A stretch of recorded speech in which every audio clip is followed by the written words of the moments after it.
I wouldn't miss the opportunity for some free beer. I got so drunk that night.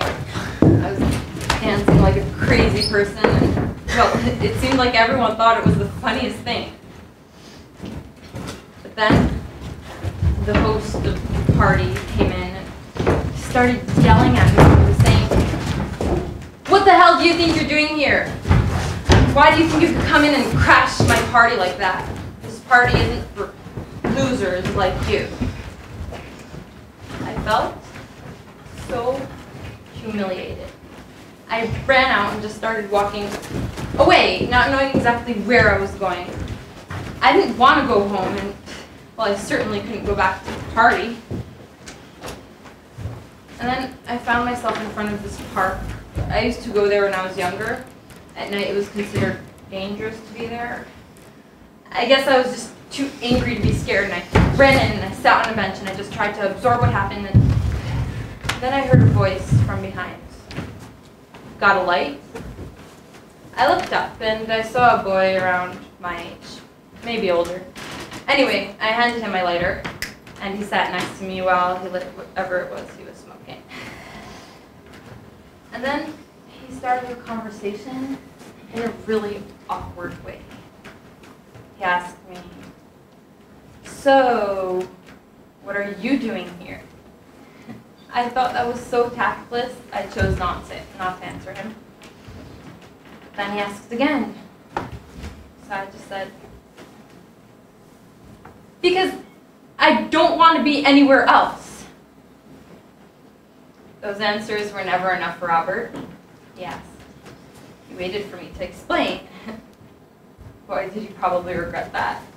I didn't shut up. But he seemed to be listening to every word. After a long time of conversation, I asked him, "Why do you even care about all my problems?" And he said, real casual, "Why not you? You think you don't matter or something?" That got me thinking. I matter. I do matter. To myself, not to anyone else. Robert used to always know what to say to make me smile. He was funny. He knew the best terrible jokes I've ever heard.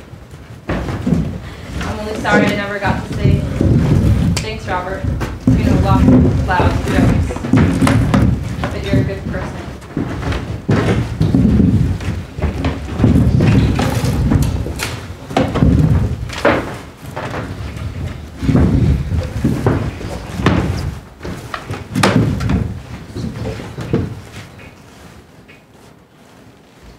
Thank you.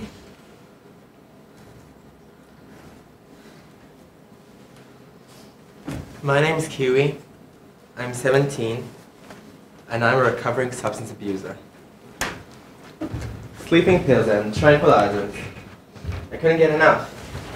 There weren't enough in drugstores to satisfy me. I remember the night I met Robert, and it was just last night. It was when I was on the street. I was staying at some kind of park. It was very cold that night.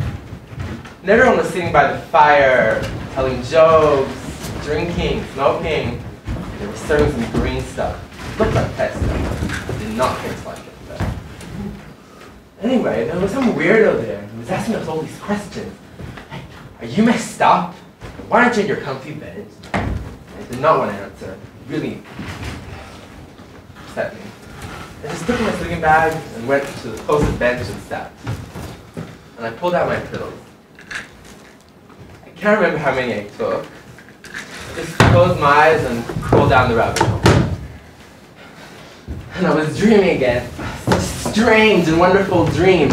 I was like some kind of god. I had 6 hands, and there was this butler serving me a drink, and there was this fairy dancing all around us.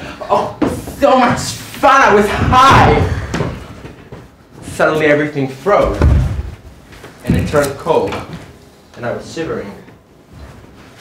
I felt like something was being taken away from me. And I woke up back to reality, finding some character stealing my sleeping bag. Then out of nowhere, Robert comes down, beats him up, and brings back my sleeping bag.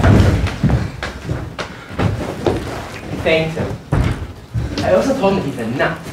Seriously, on the street, who sticks out his neck for someone else? He laughed and asked if he could borrow my coat. It was really friendly. And I was amazed at how smart he was. Street smart. He knew everything. The address of the free clinic, who was dishing out food for free, and what empty building was the safest. That's how we got to be here. Robert said that can't run away from my issues. I got to control and get help here. After Robert left, I went over to the dump, hoping to find something to eat. There were others there as well. And luckily, I found half a sandwich on the floor. And just before I was going to take a bite, everyone tried to take it away from me. I managed to escape. Just before I was going to take a bite, I knew that this is not what I wanted.